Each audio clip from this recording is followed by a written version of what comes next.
Hope you all are doing well this Sunday morning. It is May 15th. And I think the blood moon was last night. Was it last night? I'm not sure. I think I heard people saying that it was either a blood moon or something last night, but I was thinking it wasn't until the 16th, so I don't know. I can't keep up with all that stuff. But let me know in the comments, was it last night or is it not supposed to be till tomorrow, the 16th? I'm not sure. But anyway, today in our devotional, it says, fruit from the tree of life. Matthew chapter 7, verse 15 through 20. Beware of false prophets who come to you in sheep's clothing, but inwardly they are ravenous wolves. You will know them by their fruits. Every good tree bears good fruit, but a bad tree bears bad fruit. A good tree cannot bear bad fruit, nor can a bad tree bear good fruit. Every tree that does not bear good fruit is cut down and thrown into the fire. Therefore, by their fruits you will know them. Galatians chapter 5, verse 22 and 23. The fruit of the Spirit is love, joy, peace, forbearance, kindness, goodness, faithfulness, gentleness, and self-control. Against such things there is no law.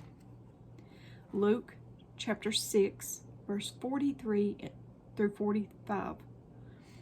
No good tree bears bad fruit, nor does the bad tree bear good fruit. Each tree is recognized by its own fruit.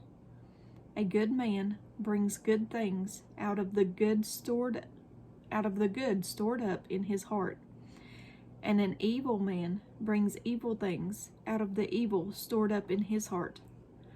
For the mouth speaks what the heart is full of. Philippians chapter 1, verse 11. May you always be filled with the fruit of your salvation, the righteous character produced in your life by Jesus Christ. If this will bring much glory and praise to God.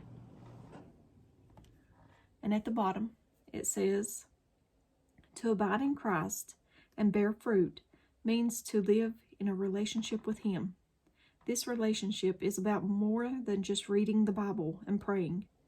It's not about how many times you have read the whole Bible from beginning to end, but whether its words have become alive in you.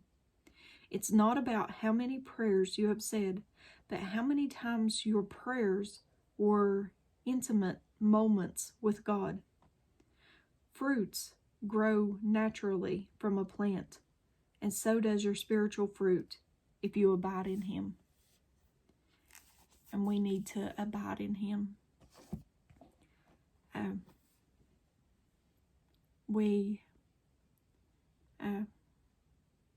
We must have good fruits.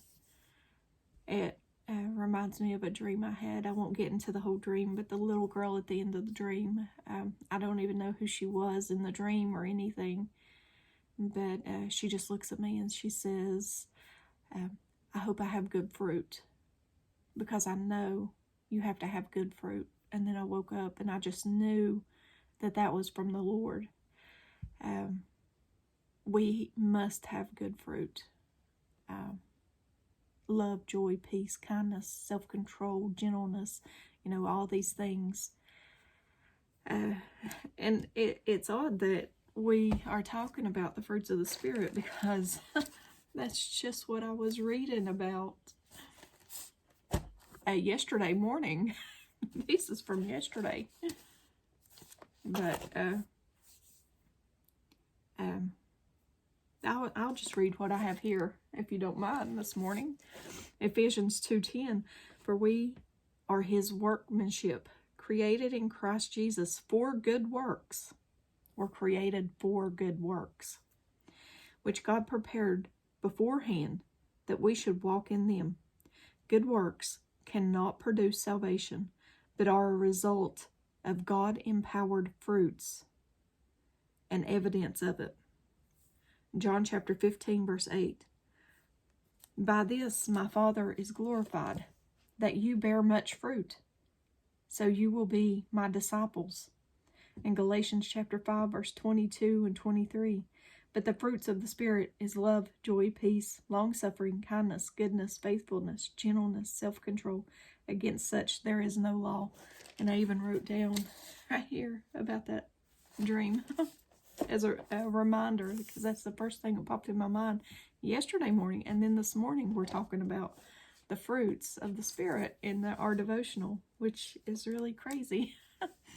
No, it's not crazy. It's God letting us know what we need in our lives, and we must bear good fruit. We must. And we learn about fruit by reading in the Bible, reading our Word. I can't stress reading your Word enough. It's just like the devotional said, it's not a work to read and pray. In my opinion, you should want to do these things once you fully come to Christ, because you want more of Him. You hunger and thirst for more of Him. When you hunger and thirst for something, you do something. And I guess that's how I could explain works, I guess. But I won't get into detail. I know I always get comments about I'm putting works into it, but to me, it's not a work to me. I do it because I love Him, because I want Him to be glorified in everything. But I love you guys. I hope you enjoyed this devotional this morning. As always, give me a thumbs up or a thumbs down, like, share, and subscribe. Join me on the Disciple server. The link is in the description box. Sundays is quiet there usually, but it picks back up Monday. But there's plenty of rooms. There's news and dreams and visions and all kinds of stuff. And just a fellowship room. Just go in and type in, hey, how is everybody? And somebody will respond. There's somebody there 24 hours a day, 7 days a week. But I love you guys. Again, I love you guys. And if I don't see you in the next video, I hope to see you in heaven. Bye, guys.